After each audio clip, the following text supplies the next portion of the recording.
لا الہ الا اللہ وحدہ لا شریک لہ. اور تربیت کیسی زبردست فرمائی.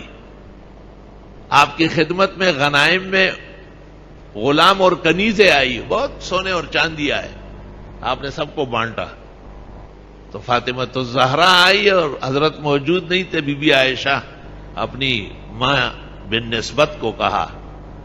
حضرت جب تشریف لائے تو عائشہ نے کہا کہ آپ غلام اور کنیز بانٹ رہے ہیں، فاطمہ کو بھی گھر کے کام کاج کے لیے چاہیے، ان کو بھی دے دو.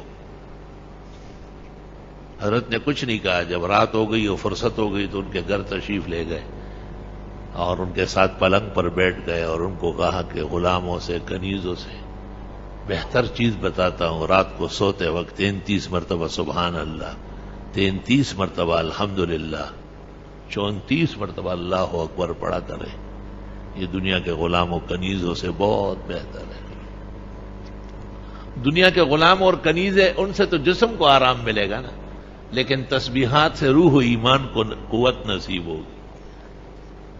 غلام اور کنیز آج ہے اور کل نہیں ہوں گے، لیکن تسبیحات قیامت کے دن ترازو میں ڈلیں گے. صرف سبحان اللہ سے نصف ترازو بھر جائے گا. صحیح مسلم میں ہے سبحان اللہ نصف المیزان والحمد للہ تملؤہ و تملأہ.